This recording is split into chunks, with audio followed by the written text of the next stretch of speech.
વડોદરાથી સમાચાર છે। દશરથ એક બેઠક ઉપર છેલ્લી ઘડીએ મેન્ડેટ બદલાયું છે। બીજેપીએ ઇન્દુબેન યાદવનું નામ જાહેર કર્યા બાદ પત્તું કાપ્યું છે। ફોર્મ ભરવાના અંતિમ દિવસે કોકિલાબેન સોલંકીને મેન્ડેટ અપાયું છે। ધારાસભ્યના ખાસ હોવાથી કોકિલાબેનને ટિકિટ મળ્યાની ચર્ચા છે। અચાનક ઉમેદવાર બદલાતા ગ્રામ્ય વિસ્તારમાં અનેક તર્ક વિતર્કો સર્જાઈ રહ્યા છે। કોના ઇશારે મેન્ડેટ બદલાયો તેને લઈને જિલ્લા બીજેપીમાં ગરમાવો જોવા મળ્યો છે। પાર્ટીના આંતરિક નિર્ણયથી કાર્યકરોમાં આશ્ચર્યનો માહોલ છે। ધારાસભ્યના ખાસ હોવાથી કોકિલાબેનને ટિકિટ આપવામાં આવી હોવાની હાલ વિગતો સામે આવી છે।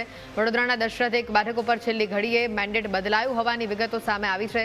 બીજેપીએ ઇન્દુબેન યાદવનું નામ જાહેર કર્યા બાદ પત્તું કપાયું છે। વધુ વિગતો જાણીશું। સમજદાર દર્શન અમારી સાથે સીધા જોડાયા છે। દર્શન, જે રીતે અહીંયા ઇન્દુબેનનું નામ જાહેર કર્યું હતું અને તે બાદ પત્તું કપાયું, કોકિલાબેન નજીકના હોવાનું ખાસ હોવાની વાત અહીંયા સામે આવી રહી છે અને તમામ કાર્યકર્તાઓમાં આ આખા ઘટનાક્રમને લઈને અલગ જ પ્રકારનું આશ્ચર્ય જોવા મળી રહ્યું છે। શું વધુ અપડેટ?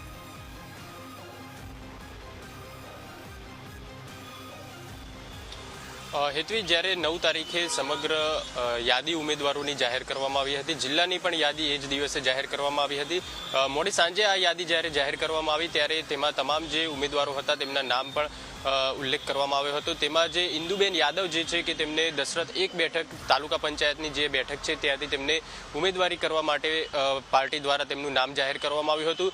આટલા દિવસોમાં તેમના દ્વારા પ્રચાર પણ શરૂ કરી દેવામાં આવ્યો હતો। સ્થાનિક લેવલે જે તેમના દ્વારા અલગ અલગ ડોર ટુ ડોર પ્રચાર જે છે તે પણ શરૂ કરી દેવામાં આવ્યો હતો, પરંતુ છેલ્લી ઘડીએ એટલે કે ફોર્મ ભરવાનો જે અંતિમ દિવસ હતો, આ અંતિમ દિવસના છેલ્લી ઘડીએ જ્યારે કોકિલાબેન દ્વારા ફોર્મ ભરવામાં આવે છે અને જે બીજા તેમના ઇન્દુબેન જે અગાઉથી જેમનું નામ જાહેર કરવામાં આવ્યું હતું તેમને ઉમેદવારી ફોર્મ ન ભરાવતા પાર્ટી દ્વારા આવો નિર્ણય લેવાતા જે કાર્યકર્તાઓ છે તેમનામાં પણ એક આશ્ચર્યચકિત થઈ ગયા હતા, કારણ કે છેલ્લી ઘડી સુધી કોઈપણને આ મામલાની આ સમગ્ર જે ઘટનાક્રમ સર્જાયો તેની જાણ પણ નહોતી અને જ્યારે ગઈકાલે ફોર્મ ચકાસણીનો વારો આવ્યો, ફોર્મ ચકાસણી કરવામાં આવી ત્યારે ખબર પડી કે કોકિલાબેન કે જેઓ તાત્કાલિક બદલેલા ઉમેદવાર છે તેમનું ફોર્મ મંજૂર કરવામાં આવ્યું છે, જ્યારે જે ઇન્દુબેન હતા તેમને પાર્ટીએ ઉમેદવારીની જે તક આપી હતી તેમને ત્યાંથી હટાવવામાં આવ્યા છે અને કોકિલાબેનને કોના ઇશારે રાતોરાત તેમનું મેન્ડેટ આપવામાં આવ્યું તેને લઈને કાર્યકરોમાં પણ એક ચર્ચાનો વિષય બન્યો છે। સાથે જ જે જિલ્લા ભાજપના જે આંતરિક રાજકારણમાં જે ચર્ચા ચાલી રહી છે તેમાં એવી પણ વાત સામે આવી રહી છે કે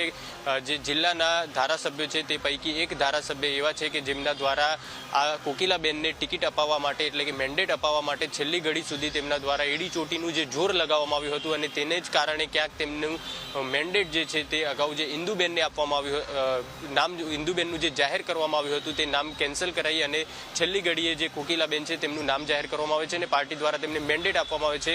મહત્વની વાત એ છે કે જે પોર બેઠક છે, પોર બેઠક પર પણ આ જ પ્રકારની પરિસ્થિતિનું નિર્માણ અગાઉ થયું હતું, પરંતુ ત્યાં એવું હતું કે જે નામો જાહેર થવાના હતા તે નામો જાહેર થાય તે પહેલાં જ જે નયનાબેન પરમાર છે તેમની ચર્ચા છેક સુધી ચાલી રહી હતી। મંત્રીએ પણ તેમના નામની જે ભલામણ છે તે કરવામાં આવી હતી અને છેલ્લી ઘડીએ જ્યારે ઉમેદવારોના નામ જાહેર થયા ત્યારે જે અંકિતા પરમાર કે જેઓ તાલુકા પંચાયતના પૂર્વ ઉપપ્રમુખ છે તેમનું નામ જાહેર થતાં જ જે નયનાબેન પરમાર છે તેમના દ્વારા પાર્ટી વિરુદ્ધ જઈ અને અપક્ષ તરીકે ફોર્મ ભરવામાં આવ્યું છે। સાથે જ તેમને જ્યારે ફોર્મ ભરવા આવ્યા ત્યારે તેમને પણ બીજેપીનો ખેસ પહેર્યો હતો।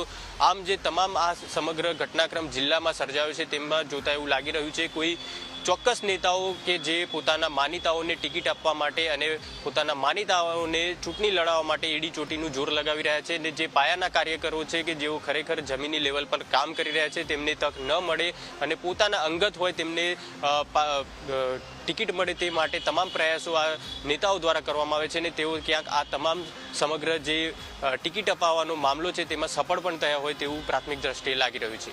હેતવી, બિલકુલ દર્શન, આભાર સમગ્ર વિગતો બદલ।